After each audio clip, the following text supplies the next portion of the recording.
Suvaline kogum, nagu näiteks see like siin, kus on mingisugused tegelased sees, siis see on üks, see on üks, see on üks, see on üks, aga kõik need koos on hulk. Ja näiteks üks liige võib olla see laud siin või see tool või kaks tooli. See on ka üks liige, siis need kuuluvad kokku. Me iseloomustame seda tooli sellega, kui mitu seda on. Aga kui meil on näiteks, ütleme, et paneme tooli T-tähega, tavaliselt tähistatakse ühe mingisuguse tähega üks liikmeid. Ütleme, et meil on kaks tooli ja liidame siia juurde veel 3 tooli, siis see kõik kokku on hulkliige, sest siin on see pluss vahel. Aga see on eraldi üks liige ja see on ka eraldi üks liige. Et alati, kui me näeme kuskil vahel plussi või miinust, siis me saame siia vahele tõmmata joone, need on eraldi üks liikmed. Niimoodi me saame neid eristada. Vaatame, mis siin õpikus on näidetena toodud. Muidugi need ei pea olema alati ka sellisel kujul, võib olla ka näiteks T-ruudus või AT-ruudus. Sest kuna siin kuskil vahel ei ole plusse miinuseid, siis see kõik kokku on üks liige. Normaalkujule, normaalkujust peaks siis ka hakkama rääkima, aga teeme selle näite baasil. Esimene on nüüd x korda pool x. Normaalkuju, sa võid selle kõigepealt endale ära kirjutada ja siis hakkame eristama, et mis siin mis on. Me vaatame kas või seda 2t-d, siis see t siin on mingisugune tähtavaldis ja see 2 näitab, mitu korda seda on. Selle kohta öeldakse kordaja. Ma kirjutan siia juurde ka, et see on üks liige ja see on ka üks liige. See kõik kokku, kui me paneme sulud ümber, on hulkliige. Ja nüüd, kui me vaatame seda avaldist siin, mis sul see esimene on, siis siin on täht ja siin on ka täht. Need tähed tuleb eraldi võtta ja siis vaatame, mis me selle arvosaga teeme. Kui meil on x korda x, mis me kokku saame, me saame need kõigepealt ümber kirjutada niimoodi, et toome kõige algusesse selle arvu ja jätame tähed tähestikulises järjekorras kõige lõppu. See on üks osa normaalkujust, et alguses on arv, need numbrid ja lõpus on x korda x. Astendamise teema on sul kunagi õpitud või ei ole? On, eks ole.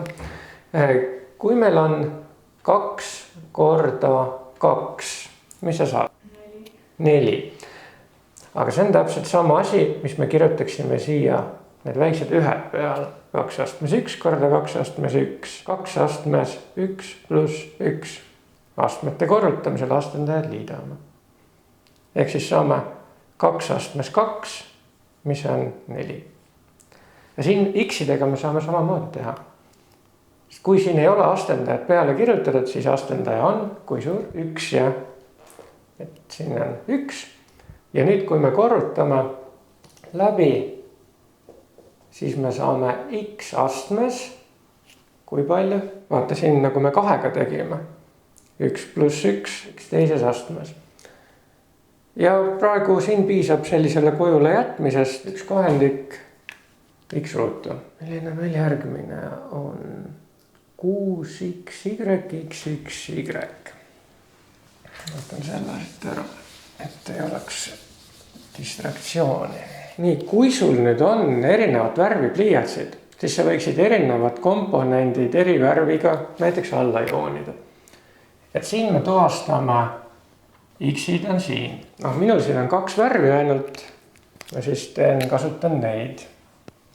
Et x-id paned ühe värviga näiteks ja siis y-id paned teise värviga. Pärast sa näed juba ise ära, kus need asuvad, aga alguses on hea need värviliselt või eri tüüpi joontega ära märgistada. Kõigepealt tegeleme numbritega. Numbrid on meil siin ainult üks arv, 6. Ja see jääb siia ette. Sellega ei tee mitte midagi. Ja nüüd tähestikulises järjekorras meil on siin ainult 2 tähte. X ja Y.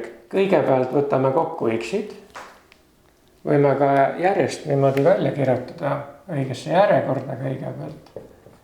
X korda X. Ja meil on 3 X-i, tuleb see 3.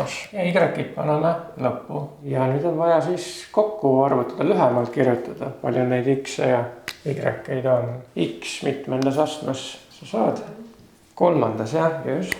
Ja Y on astmes ja see ongi meil lahend normaalkujul. Oi, see on pikem. Miinus B1/3 C ruut 2A. No nii, jälle kõigepealt märgistame ära eri värvidega eri tüüpi asjad. Meil on siin numbrid. Kõigepealt on meil 2 ja 1/3. Need panen siis ühe värviga. Ja siis on meil 3 eri tähte A, B ja C. Aga neid ei ole mitmes kohas. Seega siin ei ole vaja neid värvida. Ja nüüd tegeleme arvudega kõigepealt. 2 korda 1/3. Mis me saame? 1/6. Otta. Meil on selline asi. Nagu mingisugune pulk, millest 1/3 on kasutuses. Ja meil on 2 sellist asja vaja võtta. Siis me saame ju 2/3. Võtame 2 korda 1/3, siis me saame 2/3. Võtame 2 korda tooli, siis me saame 2 tooli. Seega see on 2/3. Ja nüüd ülejäänud asjad tuleb panna tähestikulises järjekorras, aga üks oluline asi veel. Et siia ette mahuks, ma võtan selle võrdlusmärgi ära, on see miinusmärk siin. Nimelt, kui sul miinusmärke on paaritu arv, siis see jääb alles. Ja kui on paarise arv, siis see kaob ära. Praegu on ainult üks miinusmärk, paneme selle miinuse ka veel kõige ette. Ja edasi kirjutad tähed tähestikulises järjekorras. Lõpus on meil A, alguses on B ja keskel on veel C teises astmes. Jumal tänatud, see lõppes.